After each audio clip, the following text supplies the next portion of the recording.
he whispered, more to himself than anyone else. She was home with me all night. Officer Daniels, standing at the edge of the yard, turned to Mr. Thomas. Sir, this was no prank. Someone used a small homemade explosive, designed to scare, not hurt. But it's serious. Mr. Thomas nodded, still staring at the smoking remains of his mailbox.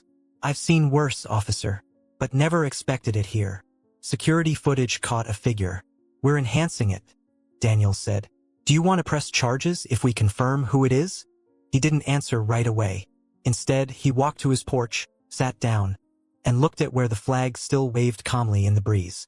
After a long silence, he said, "Let me see the footage first." That day, the story spread beyond the neighborhood. Local news vans arrived by noon. Reporters wanted to interview the war hero whose mailbox was bombed in suburbia. Mr. Thomas politely declined. "I'm not a celebrity. I just wanted peace." But peace had been shattered. Greg called another HOA meeting that night. The entire clubhouse was packed. "We can't just sit around," Greg said. "This isn't a feud anymore. This is dangerous." People nodded. "We need 24/7 security," someone added. "And we need to ban Karen from this neighborhood," another said. "She can't just come back like nothing happened." Then Steve stood up from the back. His voice was shaky. "I'm sorry for everything. I never thought it would get this far. I don't even know if she did it. But if she did, I won't protect her anymore." The room was silent. Then a soft voice piped up, "Jamie," the teenage girl who had interviewed Mr. Thomas. "Why would someone hate him so much just for being kind?" she asked. It was a good question, and no one could really answer it. That night, Greg and 3 other board members voted unanimously. Karen would be permanently banned from HOA events and communications.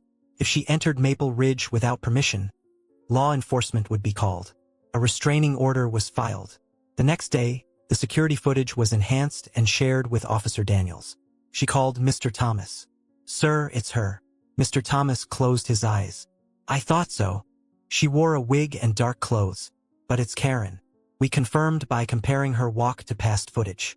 She's being brought in. Do I need to come in and file anything?" "No. But we'll need you to testify when this goes to court." He nodded, even though she couldn't see him.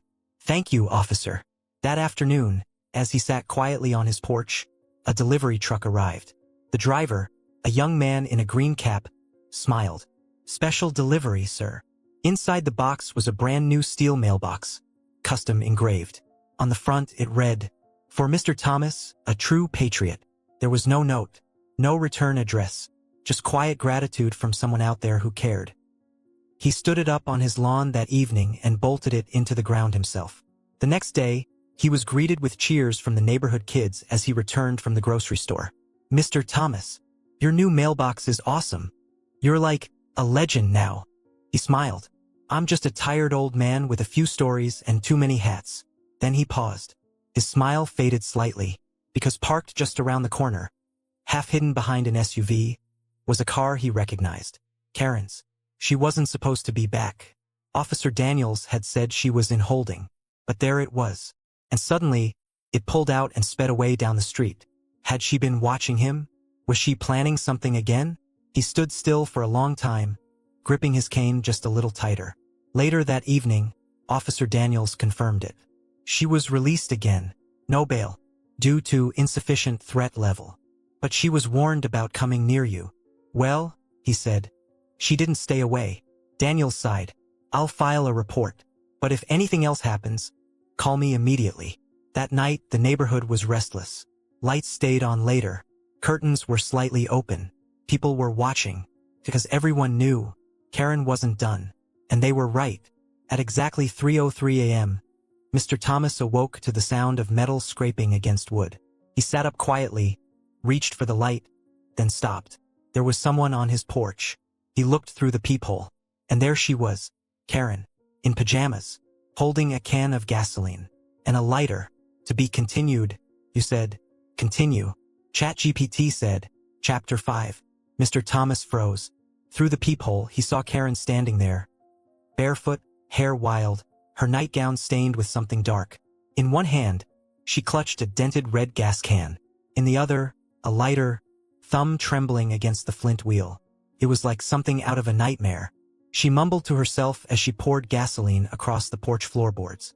This is my neighborhood, my kingdom. I built this place. I make the rules. Mr. Thomas stepped back silently, his heart pounding but his mind calm. He'd been in worse situations, under fire, behind enemy lines, even ambushed in the dead of night. But this was different. This was home. He grabbed his phone and dialed. 911. What's your emergency? This is Mr. Thomas of Maple Ridge. Karen Thompson is on my porch. She's pouring gasoline. I believe she intends to set it on fire. Please hurry. The operator's calm voice betrayed urgency. Stay on the line, sir. Units are on their way. Are you in a safe place? He glanced at the woman muttering on his porch, struggling to get her lighter to work. I am for now, but she's unstable. He moved to the back door and quietly unlocked it, just in case he needed to exit. He didn't want a confrontation, but he'd survive one. Outside, the neighborhood was asleep, unaware, unprepared. Then he saw it, the lighter clicked, but it didn't spark. Karen let out a frustrated scream, slamming it against the railing. Mr. Thomas kept the phone to his ear. I can't let her burn this place down, he whispered to the dispatcher. There are kids in this neighborhood. Families. If that fire spreads. Stay inside, sir. Officers are moments away. But before they could arrive, something else happened. Steve, Karen's husband, appeared in the yard. He was barefoot too, wearing only pajama pants and a stained t-shirt.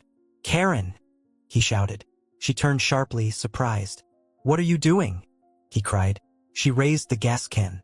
This is what I should have done the moment he moved in. Steve ran toward her. She tried to lift the lighter again, but he tackled her to the porch, the gas can slipping from her hand and rolling down the steps. The lighter bounced into the flower bed. She screamed and kicked, but Steve held her tightly, tears in his eyes. Stop it, Karen. Please, just stop. That's when the flashing lights returned. 2 cruisers skidded into the street, and 4 officers jumped out. They rushed the porch. Steve raised his hands. She's unarmed. I got the lighter away. Karen was handcuffed on the ground, this time sobbing uncontrollably. He ruined my life, she screamed. He turned everyone against me. You're all traitors. Officer Daniels knelt next to Mr. Thomas inside the house. Are you all right, sir? He nodded slowly. She didn't light it, but she would've. She looked out the window at the officers guiding Karen into the cruiser. Not this time. She'll be gone for good. What she did tonight, that's not just harassment. That's attempted arson. She's going to face real consequences now. Mr. Thomas looked down at the floor. A dark streak of gasoline trailed along the boards. He thought about what could have happened, how close they'd come to tragedy. By morning, word had spread. The whole neighborhood was awake now. By noon, every porch had a flag. Even people who had never cared before raised one in silent solidarity. Maple Ridge had changed. For good this time. 2 weeks later, a court date was set. Karen faced multiple charges. Destruction of property, assault, harassment, violation of a protection order, and attempted arson. She was denied bail. Steve filed for divorce. Mr. Thomas stood in court not to accuse but to tell the truth. He spoke clearly, calmly, about how kindness isn't weakness, about how standing up for yourself doesn't always mean fighting back with fists, but with patience, courage, and peace. The judge called him the most composed and honorable witness I've ever seen. Karen was sentenced to 3 years in a psychiatric treatment facility, followed by 2 years of probation and a permanent no-contact order with anyone in Maple Ridge. She didn't speak a word when she was taken away. Mr. Thomas returned home to cheers and hugs. Kids made him cards. Neighbors brought pies. Someone even bought him a brand new porch chair. He sat in it every morning after that, book in one hand, coffee in the other, flag waving gently in the wind.